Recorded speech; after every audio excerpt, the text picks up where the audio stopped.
Hello everyone, কেমন আছে সবাই? তো আজকে ওই যে নিয়ে চলে আসলাম লইট্টা মাছ। তো আগে একদিন তোমাদের ভাজি করে দেখিয়েছিলাম, তো আজকে আমি মাছটা ভুনা করব। তো কক্সবাজারের বিখ্যাত মাছ কিন্তু এটা বলে আর কি। তো এটা আমি আজকে ভুনা রান্না করব। তো তার জন্য আমি প্রথমে এখানে মাছটা লবণ হলুদ দিয়ে ভালো করে মাখিয়ে রাখবো, ওই 5 মিনিটের মতো লবণ হলুদ দিয়ে মাখিয়ে রাখবো। তো এই তো আমি লবণ হলুদ দিয়ে দিচ্ছিলাম, আর সামান্য সরষের তেল দিতে হবে। আর এখানে লঙ্কার গুঁড়ো তোমরা চাইলেও দিতে পারো, না চাইলেও দিতে পারো। তো যেহেতু আমি শুকনো লঙ্কা বাটছি, এই জন্য আমি আর কি গুঁড়োটা দিব না, কারণ বেশি ঝাল হয়ে গেলে আবার ওইদিকে আমার মেয়েটা খাইতে পারবে না। তো তোমরা চাইলে কিন্তু দিতে পারো।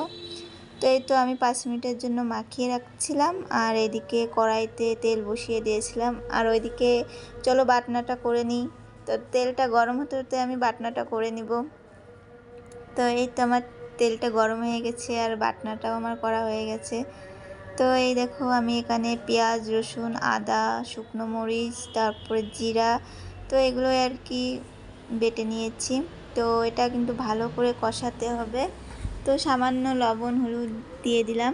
তো দেওয়ার পরে এটাকে ভালো করে কষাতে হবে।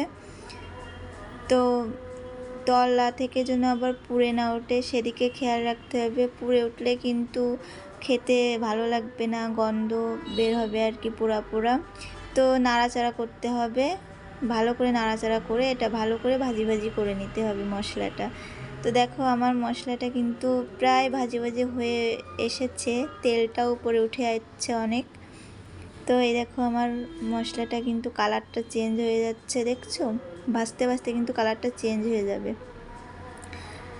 তো লইট্টা মাছ কিন্তু আমার খুব ফেভারিট একটা মাছ, আর সেটা যদি এইভাবে ভুনা করে রান্না করা হয় তা তো কথাই নেই, অনেক মজা কিন্তু লইট্টা মাছের ভুনা খেতে। তো এই তো মাছগুলো দিয়ে দিলাম। তো যেহেতু মাছটা কিন্তু নরম, এই জন্য আস্তে আস্তে নাড়াচাড়া করতে হবে, নেড়ে ছেড়ে দিতে হবে আর কি, কারণ মাছটা কিন্তু অনেক নরম, বেশি করলে কিন্তু আবার ঘেটে যাবে। তো আমি ভালো করে একটু নেড়ে চেড়ে আর কি একটু ঢাকা দিয়ে দিচ্ছিলাম।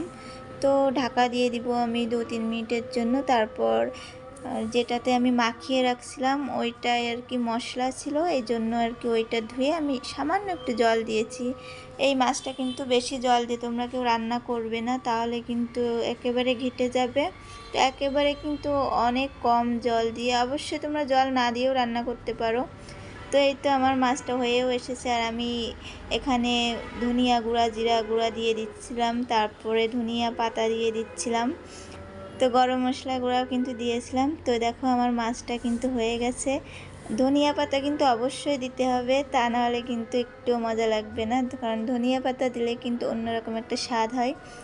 তো এটা কিন্তু গরম ভাতের সাথে জমে যাবে, তাই না?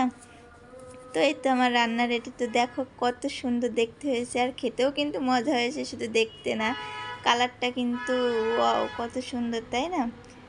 তো আজকে এই পর্যন্ত ভিডিওটা। তো কেমন লাগলো অবশ্যই জানাবে। পরবর্তী ভিডিওতে আবার দেখা হবে। টাটা।